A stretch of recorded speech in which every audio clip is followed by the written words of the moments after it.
नमस्कार, स्वागत है आप सभी का। टीवी 27 न्यूज देख रहे हैं आप और आपके साथ मैं हूं नितीशा बंसल।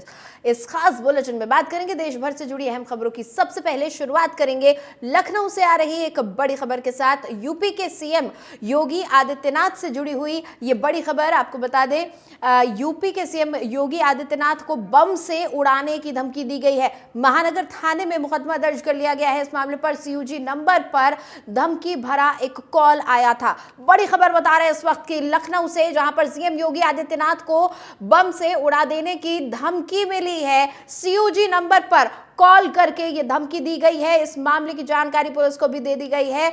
यूपी के सीएम योगी आदित्यनाथ से जुड़ी ये बड़ी खबर। महानगर थाने में मुकदमा दर्ज कर लिया गया है। तो इस वक्त की बड़ी खबर है ये, जहां पर लखनऊ में महानगर थाने में एक शिकायत दर्ज की गई है। शिकायत सीएम योगी से जुड़ी हुई है। सीएम योगी को धमकी दी गई है। सीएम योगी को बम से उड़ाने की धमकी दी गई है। इस मामले में महानगर थाने में मुकदमा दर्ज हो चुका है। सीयूजी नंबर पर कॉल करके ये धमकी दी गई है। बड़ी खबर इस वक्त की उत्तर प्रदेश की राजधानी लखनऊ से आ रही है। आपको बता दें कि सीएम योगी आदित्यनाथ को बम से उड़ा देने की धमकी दी गई है, जिसके बाद पूरे महकमे में हड़कंप मच गया है।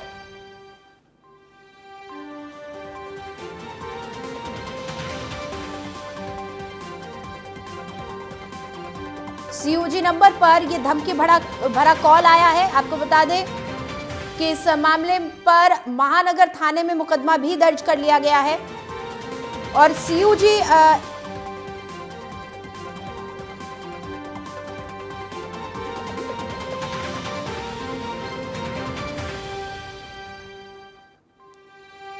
सीयूजी नंबर का इस्तेमाल किया गया है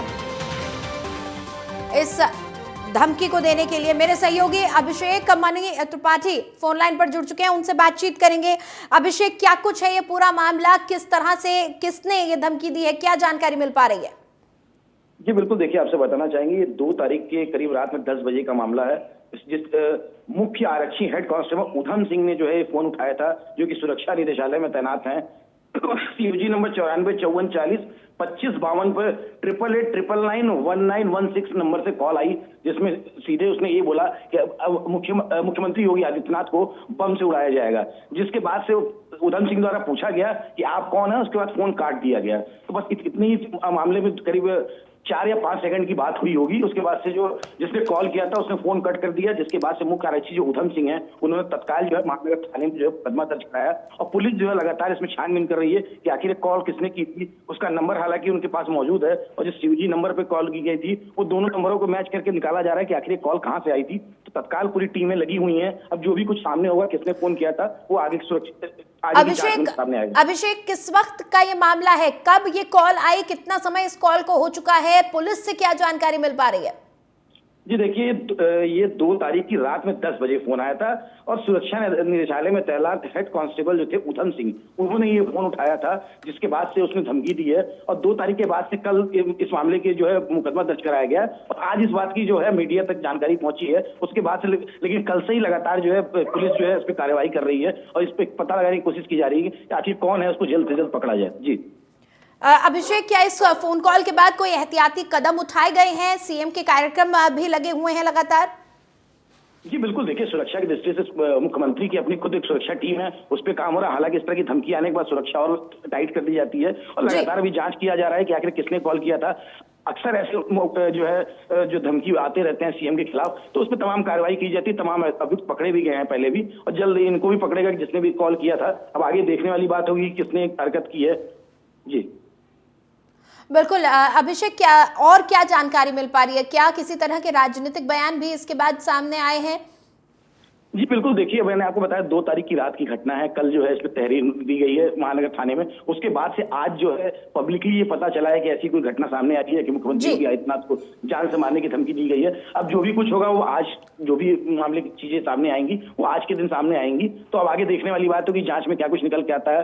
हो सकता है कि जो अभियुक्त है उसे पकड़ा जाए, कुछ इस तरह की चीजें जानकारी निकल के, क्योंकि लगातार सुरक्षा एजेंसियां जांच कर रही है कि आखिर किसने कॉल किया था, आखिर कौन शख्स था, उसका क्या मकसद था, उसने क्यों ऐसी धमकी दी, इसके लेकर लगातार जांच की जा रही है। चलिए, बहुत शुक्रिया इस जानकारी के लिए। आप नजर बनाए रखिएगा।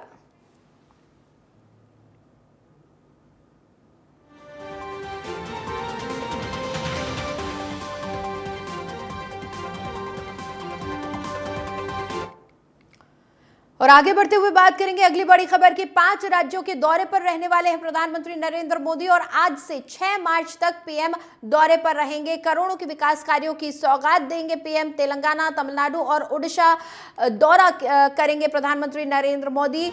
पश्चिम बंगाल और बिहार का भी पीएम दौरा करने वाले हैं। आज पीएम तेलंगाना के दौरे पर रहेंगे। 56,000 करोड़ की योजनाओं का शिलान्यास करेंगे पीएम। तो बड़ी खबर आपको बता रहे हैं, प्रधानमंत्री नरेंद्र मोदी 6 मार्च तक 5 राज्यों का दौरा करने वाले हैं। इन 5 राज्यों के दौरे में प्रधानमंत्री 56,000 करोड़ की सौगात देने वाले हैं। प्रधानमंत्री का ये दौरा आज से 6 मार्च तक है। 6 मार्च तक पीएम इस दौरे पर रहेंगे, जिसमें 5 राज्यों में वो जाएंगे और करोड़ों के विकास कार्यों की सौगात जनता को देने वाले हैं। आपको बता दें कि प्रधानमंत्री तेलंगाना, तमिलनाडु और ओडिशा दौरा करेंगे। पश्चिम बंगाल और बिहार का भी पीएम दौरा करेंगे। आज तेलंगाना दौरे पर रहेंगे प्रधानमंत्री नरेंद्र मोदी और 56,000 करोड़ की योजनाओं का शिलान्यास करेंगे प्रधानमंत्री। इस खबर पर ज्यादा जानकारी के लिए मेरे सहयोगी पंकज वानखेड़े फोन लाइन पर जुड़े हुए हैं, उनसे बातचीत करते हैं। पंकज, ये दौरा 6 मार्च तक चलने वाला है और 6 मार्च तक यानी प्रधानमंत्री 5 राज्यों का ये दौरा करेंगे। महज 3 दिन का समय आप कह सकते हैं। 4, 5 और 6, 3 दिन के अंदर 5 राज्यों का दौरा करना, वहां पर तमाम विकास कार्यों का लोकार्पण करना, शिलान्यास करना, जनता के लिए इतनी सारी सौगात एक साथ देना, काफी टाइट शेड्यूल प्रधानमंत्री का सामने आया है।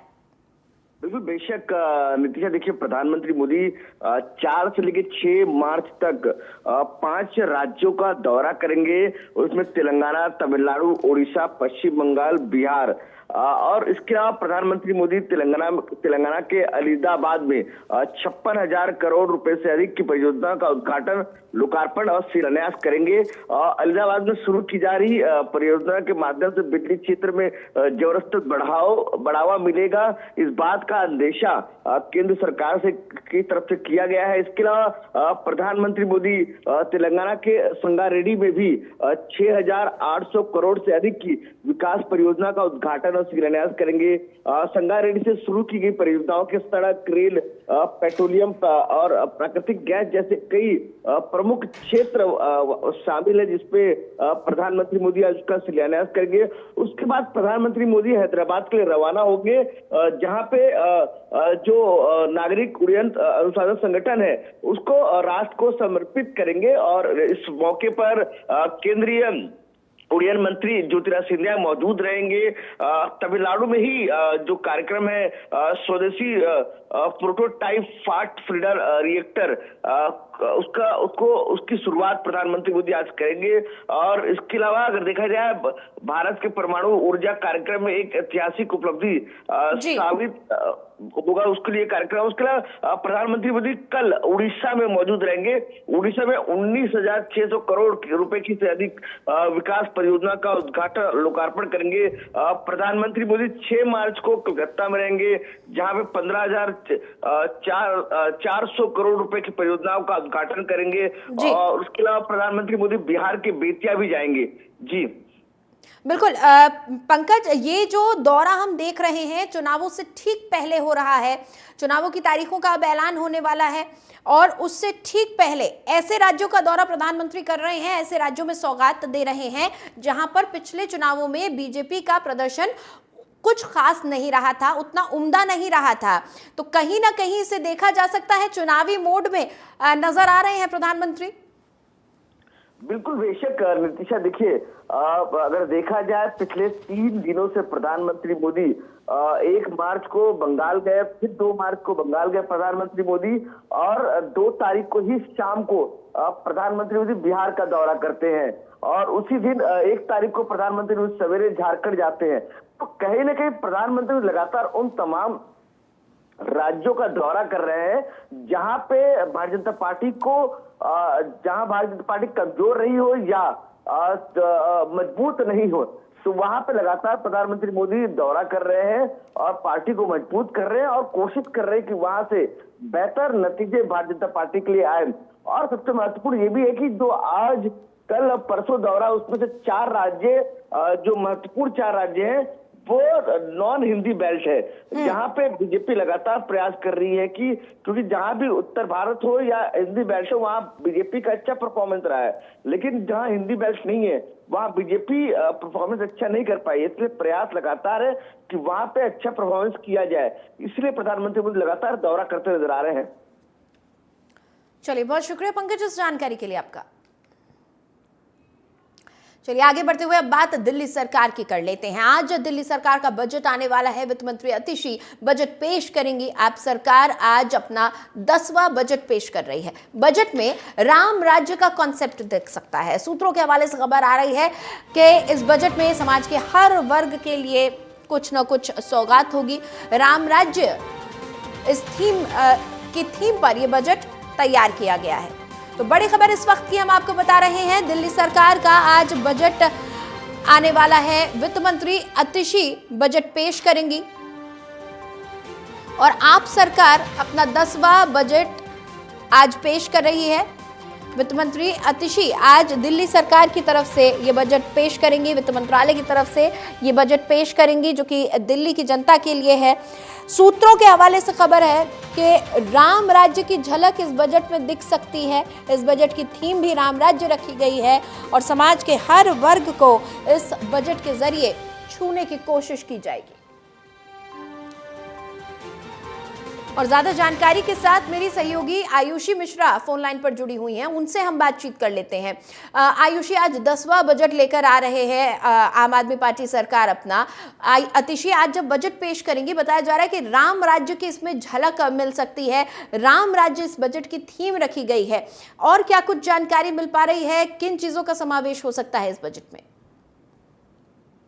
जी बिल्कुल नितिशा, इस बार का बजट राम राज्य की अवधारणा पर रहने की संभावना है। बजट घोषणा में भी सभी वर्गों का ख्याल रखा जाएगा और खास तौर पर कच्ची कॉलोनियों में होने वाली विकास योजनाओं पर दिल्ली सरकार की ओर से बजट खर्च बढ़ाए जाने की उम्मीद है। और इसके साथ ही आम आदमी पार्टी की सरकार जो आज 10वें साल का बजट पेश कर रही है और आतिशी जो कि वित्त मंत्री है वो पहली बार सदन के पटल पर बजट पेश करेंगी। और आपने शुरू से ही अपने बजट की प्राथमिकता में शिक्षा और स्वास्थ्य को रखा है।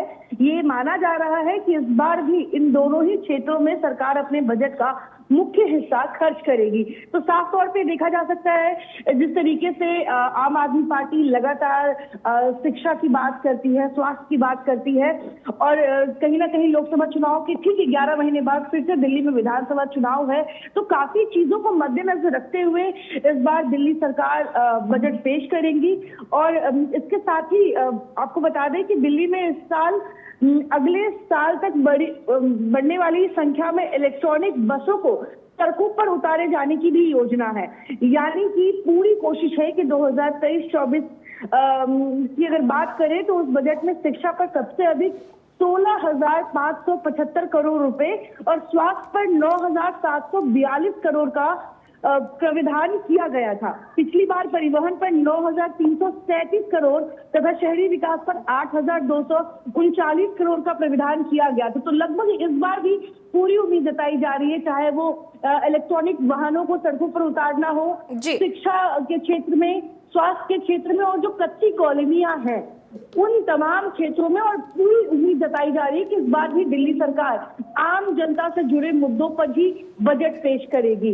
लेकिन जो सबसे चौंकाने वाली बात यह है, और क्योंकि लोकसभा चुनाव है, चुनावी साल है, हर तरफ हर कोई राममय हो चुका है और इस बार दिल्ली सरकार भी राजधानी का बजट राम राज्य के थीम पर बेचती है। तो कहीं ना कहीं चौंकाने वाली बात है। बिल्कुल बिल्कुल आयुषी, आप हमारे साथ बने रहिए। एक और बड़ी खबर है दिल्ली सरकार से जुड़ी हुई सामने आ रही है। बड़ी खबर इस वक्त की हम आपको बता रहे हैं, सीएम केजरीवाल को ईडी का समन मिला था। इस मामले में ताजा जानकारी सामने आई है। केजरीवाल ने ईडी को जवाब भेजा है, समन को गैर कानूनी बताया है। लगातार केजरीवाल समन को गैर कानूनी बताते रहे हैं। एक बार फिर सीएम ने ईडी के समन को गैर कानूनी बताया है। वीडियो कॉन्फ्रेंसिंग के जरिए सुनवाई में आज शामिल होंगे केजरीवाल, इस बात का खुलासा हो रहा है। तो बड़ी खबर इस वक्त की हम आपको बता रहे हैं, आखिरकार ईडी के समन का जवाब भेजा है अरविंद केजरीवाल ने। दिल्ली के मुख्यमंत्री और आम आदमी पार्टी के संयोजक हैं अरविंद केजरीवाल। केजरीवाल ने ईडी को जवाब दिया है। केजरीवाल ईडी के प्रश्नों के जवाब देने को अब तैयार हैं। हालांकि समन को उन्होंने गैर कानूनी बताया है, फिर भी जवाब देने को तैयार नजर आ रहे हैं अरविंद केजरीवाल। इसके साथ ही वीडियो कॉन्फ्रेंसिंग के जरिए वो ईडी के सवालों का जवाब देंगे, इस बात का खुलासा किया गया है। तारीख की भी मांग की गई है उनके द्वारा। 12 मार्च के बाद की तारीख की मांग अरविंद केजरीवाल की ओर से, दिल्ली के मुख्यमंत्री की ओर से की गई है। और आयुषी मिश्रा लगातार हमारे साथ जुड़ी हुई हैं। आयुषी, आखिरकार अरविंद केजरीवाल ने ईडी के समन का जवाब दिया है, लेकिन एक बार फिर जिस तरह से वो लगातार कहते आए हैं कि ये तो समन ही गैर कानूनी है, ईडी मुझे समन नहीं भेज सकती है इस मामले में, एक बार फिर उन्होंने यही कहा है। और क्या जानकारी मिल रही है? उन्होंने तारीख भी मांगी है 12 मार्च के बाद की। जी बिल्कुल नितीशा, लगातार 8वां सम्मन ईडी की तरफ से आम आदमी पार्टी के संयोजक और दिल्ली के मुख्यमंत्री अरविंद केजरीवाल को भेजा जा चुका है, लेकिन लगातार आम आदमी पार्टी की तरफ से इस सम्मन को गैर कानूनी ठहराया जा रहा है। हर सम्मन के बाद अरविंद केजरीवाल का बयान आता है और वो सीधे तौर पे इसे गैर कानूनी बताते हैं, लेकिन जब मामला कोर्ट में गया, राउज एवेन्यू कोर्ट में, तो उसका अरविंद केजरीवाल ने कुछ दिनों की मोहलत मांगी थी कि उन्हें थोड़ा किया जाए, क्योंकि विधानसभा सत्र चल रहा है, बजट पेश होना है। और आखिरकार आज जब उन्हें 8वें सम्मन पर ईडी के सामने पेश होना है, तो उस वक्त उन्होंने एक बार फिर से जवाब दिया है ईडी को और कहा है कि मैं अभी भी मानता हूं कि ये सम्मन गैर कानूनी है, लेकिन फिर भी मैं जवाब देने को तैयार हूं, लेकिन 12 मार्च के बाद की कोई तारीख तय की जाए, क्योंकि 12 मार्च तक वो उनकी व्यस्तता है, विधानसभा सत्र भी चल रहा है, इसके साथ लोकसभा चुनाव को लेकर भी कई गतिविधियां हैं, कई दौरे हैं उनके। तो इस बीच उन्होंने 12 मार्च के बाद का समय मांगा है और साथ में उन्होंने ये भी कहा कि वो वीडियो कॉन्फ्रेंसिंग के माध्यम से ईडी के सवालों का जवाब देंगे। तो नितीशा, साफ तौर पे जब वीडियो कॉन्फ्रेंसिंग के जरिए वो ईडी के सवालों का जवाब देंगे, अगर वो कहते हुए नजर आ रहे हैं, तो उनकी डर अभी भी है कि अगर वो ईडी दफ्तर जाते हैं पूछताछ के लिए, तो अरेस्टिंग की संभावना कहीं ज्यादा बढ़ जाती है। तो ऐसे में कहीं ना कहीं उनकी मांग तो वीडियो कॉन्फ्रेंसिंग के जरिए जवाब देने की है, लेकिन ये देखने वाली बात होगी कि कोर्ट इस पर राजी होगा और क्या ईडी इस चीज को लेकर राजी होगी। तो ईडी जब भी पूछताछ करती है तो आमने सामने बैठा के पूछताछ करती है। शायद पहले कभी ऐसा नहीं देखा गया कि ईडी किसी घोटाले की केस में किसी मतलब आरोपी से या किसी पूछताछ जिनसे उनको करना है वो वीडियो कॉन्फ्रेंसिंग के माध्यम से करे, वो हमेशा 1 to 1 करते हैं। लेकिन केजरीवाल की ये डिमांड पूरी होगी या नहीं, ये देखने वाली बात होगी। चलिए, बहुत शुक्रिया आयुषी इस तमाम जानकारी के लिए, आप नजर बनाए रखिएगा। तो चलिए अब खबरों में आगे बढ़ते हुए बात मध्य प्रदेश कैबिनेट के अयोध्या दौरे की कर लेते हैं। आज अयोध्या दौरे पर रहने वाले हैं मध्य प्रदेश की पूरी कैबिनेट। रामलला के दर्शन करेंगे Madhya Pradesh cabinet. CM doctor Mohan Yadav भी रामलला के दर्शन करेंगे। अयोध्या जाने से पहले कैबिनेट की एक बैठक भी हुई थी। तो बड़ी खबर इस वक्त की हम आपको बता रहे हैं। आज मध्य प्रदेश के मुख्यमंत्री डॉक्टर मोहन यादव अपनी कैबिनेट के साथ अयोध्या में रामलला के दर्शन करने वाले हैं। अयोध्या जाने से पहले कैबिनेट की एक बैठक भी बुलाई गई थी, जिसमें कई अहम मुद्दों को लेकर चर्चा की गई।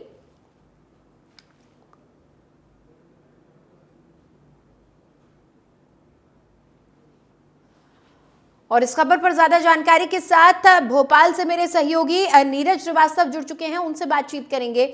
नीरज, एक के बाद एक तमाम प्रदेश के मुख्यमंत्री अपने विधायकों के साथ, अपने कैबिनेट के साथ रामलला के दर्शन कर रहे हैं। इसी कड़ी में आज डॉक्टर मोहन यादव भी अयोध्या पहुंच रहे हैं अपनी कैबिनेट के साथ। क्या कुछ कार्यक्रम प्रस्तावित है? देखिए, बिल्कुल लगभग 10:30 बजे जो है कैबिनेट की बैठक प्रस्तावित है। कैबिनेट की बैठक में सभी जो है कैबिनेट की मंत्री जुटेंगे और कुछ अहम प्रस्ताव जो कि अचानक कैबिनेट में चले अभी सामने नहीं आए हैं, लेकिन उन पर मोहर लग सकती है। हालांकि कहीं ना कहीं ये अब साफ हो गया है कि जो लोकसभा चुनाव है वो कहीं ना कहीं अब पूरा राम नाम पर लड़ा जाएगा। क्योंकि जिस तरह से देखा जाए फरवरी में जिस तरह से रामलला की जो प्रांत उसमें भव्य आयोजन किया गया, हालांकि उस समय प्रधानमंत्री नरेंद्र मोदी ने अपने सभी मुख्यमंत्रियों को और तमाम नेताओं को मना कर दिया था कि भीड़ ज्यादा होगी कि उस समय अयोध्या ना आए। तो उसके बाद का कार्यक्रम अब मध्य प्रदेश के जो मुख्यमंत्री है डॉक्टर मोहन यादव ने कैबिनेट में बनाया है और आज लगभग 11 बजे एक विशेष विमान से पूरी कैबिनेट जो है अयोध्या जाने वाली है, रामलला के दर्शन करने वाली है। हालांकि मुख्यमंत्री डॉक्टर मोहन यादव ने साफ साफ कर दिया कि अयोध्या में जो है मध्य प्रदेश भवन बनाया जाएगा। इसके अलावा जो सरयू का घाट है वहां पर विश्रामती के घाट बनाया जाएगा, जिसका पूरा जो खर्च है वो मध्य प्रदेश सरकार उठाएगी। तो आज कहीं ना कहीं पूरी कैबिनेट जिस तरह से रामलला के दर्शन करने जा रही है और माना जा रहा है कि पूरी कैबिनेट प्रदेश के विकास के लिए जो है प्रार्थना करेगी। बिल्कुल नीरज, काफी अहम हो जाता है अयोध्या का ये दौरा, क्योंकि अब लोकसभा चुनाव भी सिर पर हैं और कहीं ना कहीं राम मंदिर की गूंज और रामलला की जयकारे चारों तरफ गूंज ही रहे हैं। 22 जनवरी से जो माहौल बना है वो दिख रहा है कि आगे भी इसी तरह से जारी रहने वाला है। जी बिल्कुल, देखिए चाहे हम कैबिनेट की बात कर ली जाए, आज कैबिनेट जो है अयोध्या रामलला के दर्शन करने जा रही है। इसके अलावा कल जिस तरह से जो बीजेपी में कार्यकर्ताओं की बैठक थी उसमें निर्णय लिया गया है कि सभी कार्यकर्ता जब जो है जो मतदाता के घर जाएंगे, यानी कि जब हितग्राही उनके घर जाएंगे, किसी को मिलने जाएंगे, तो सबसे पहले राम राम बोलेंगे। यानी कि कहीं ना कहीं राम का नाम लेकर इस पूरे चुनाव को लड़ा जाएगा। ये पूरी तरह से निश्चित हो गया है। और जिस तरह से जो बूथ लेवल पर जो कार्यकर्ता हैं वो अब जब किसी के घर वोट मांगने जाएंगे तो सबसे पहले राम नाम बोलते हुए नजर आएंगे। चलिए, शुक्रिया नीरज इस तमाम जानकारी के लिए आपका। चलिए आगे बढ़ते हुए बात अब उत्तराखंड की कर लेते हैं, जहां से एक अहम खबर। आज धामी मंत्रिमंडल की बैठक बुलाई गई है। सीएम पुष्कर सिंह धामी की अध्यक्षता में आज ये बैठक होने वाली है। बैठक में कई बड़े फैसलों को हरी झंडी मिल सकती है। लोक और निजी संपत्ति क्षति वसूली एक्ट को भी मंजूरी मिल सकती है। तो बड़ी खबर आपको बता रहे हैं, आज उत्तराखंड में सीएम धामी के मंत्रिमंडल की बैठक बुलाई गई है। इस बैठक में कई अहम फैसलों पर चर्चा होगी, कई मुद्दों पर मोहर लग सकती है। आपको बता दें कि लोक और निजी संपत्ति क्षति वसूली एक्ट को भी मंजूरी मिल सकती है। काफी अहम आज की मंत्रिमंडल की ये बैठक मानी जा रही है। और इस खबर पर ज्यादा जानकारी के साथ मेरे सहयोगी विपिन नेगी मेरे साथ जुड़ चुके हैं, उनसे बातचीत करते हैं। विपिन, कई बड़े फैसले हैं जो इस बैठक में लिए जा सकते हैं, कई अहम मुद्दे हैं जिन पर चर्चा हो रही है, जिनमें से एक क्षतिपूर्ति का भी है। लोक और निजी संपत्ति को क्षतिपूर्ति से जुड़ा हुआ ये पूरा एक्ट है। और क्या कुछ जानकारी मिल पा रही है इस बैठक के बारे में? उत्तराखंड के लिए जो आज ये धामी की कैबिनेट बैठक हो रही है, इसमें आज 10:30 बजे बैठक शुरू हो जाएगी सचिवालय में। और सबसे बड़ी बात यह है कि 1 दर्जन से ज्यादा जो है बैठक में प्रस्ताव रखे जा सकते हैं। इसके साथ साथ आपको बताएं कि बैठक में चाहे निजी संपत्ति क्षति वसूली एक्ट हो या प्रस्ताव को मिल सकता है, या साथ साथ तमाम बैठक में जो खास प्रस्ताव रहेंगे उनके बारे में चर्चाएं होंगी। उसके बारे में कहीं ना कहीं जो है आपस में चर्चाएं जाएंगी। और इसके साथ सबसे बड़ी देखने की बात, मुख्यमंत्री की जो अध्यक्षता में ये बैठक हो रही है, इसमें जो ये 1 दर्जन से ज्यादा जो ये प्रस्ताव हैं, इनमें जो मोहर लगी उसको देखने वाली बात सबसे बड़ी ये रहेगी। चलिए, बहुत शुक्रिया विपिन इस जानकारी के लिए आपका। चलिए आगे बढ़ते हुए बात हरियाणा की करते हैं। नवे सिंह राठी हत्याकांड मामले में झज्जर पुलिस को अहम कामयाबी मिली है। 2 शूटर्स को गोवा से गिरफ्तार कर लिया गया है। तो बड़ी खबर इस वक्त की हम आपको बता रहे हैं, जहां पर नवे सिंह राठी हत्याकांड मामले में पुलिस को एक कामयाबी मिली है। झज्जर पुलिस ने 2 शूटर्स को गोवा से गिरफ्तार कर लिया है। और इसी के साथ आगे बढ़ते हुए बात स्मृति ईरानी से जुड़ी हुई एक खबर की कर लेते हैं। दरअसल आज केंद्रीय मंत्री स्मृति ईरानी ने हज सुविधा ऐप को लॉन्च किया है। यात्रियों को इससे गाइडेंस मिलेगी। 10 भाषाओं में यात्रियों को गाइड किया जाएगा। तो स्मृति ईरानी ने हज यात्रा के लिए एक ऐप लॉन्च किया है, जो तमाम हज यात्री हैं, हाजी हैं, उनकी सुविधा के लिए ऐप है हज सुविधा ऐप, जिसको स्मृति ईरानी ने लॉन्च किया है। इसके जरिए जो हज यात्री हैं उनको गाइड किया जाएगा। 10 अलग अलग भाषाओं का के जरिए गाइड इसमें किया जा सकेगा। 10 अलग भाषाओं को बोलने वाले यात्रियों के लिए इस ऐप के जरिए सुविधा मुहैया कराई जाएगी। और एक और खबर का रुख करते हुए बात अब पाकिस्तान की कर लेते हैं। पड़ोसी मुल्क पाकिस्तान के चुनाव को लेकर एक बड़ी खबर सामने आ रही है। नवनिर्वाचित प्रधानमंत्री शहबाज शरीफ शपथ लेने वाले हैं। प्रधानमंत्री की शपथ लेंगे शहबाज शरीफ। तो बड़ी खबर इस वक्त की पड़ोसी मुल्क पाकिस्तान से जुड़ी हुई, जहां हाल ही में चुनाव हुए थे, काफी चर्चित रहा था नतीजा, गड़बड़ियों के आरोप लगे थे और पूरे देश से इमरान खान के समर्थक, पूर्व प्रधानमंत्री इमरान खान के समर्थकों ने आवाज उठाई थी। लेकिन इस सब के बाद, पूरे ड्रामे और हो हल्ला के बाद शहबाज शरीफ को विजयी घोषित किया गया था और अब नवनिर्वाचित प्रधानमंत्री शपथ ग्रहण करने वाले हैं। शहबाज शरीफ प्रधानमंत्री के तौर पर, पाकिस्तान के प्रधानमंत्री के तौर पर शपथ ग्रहण करने वाले हैं।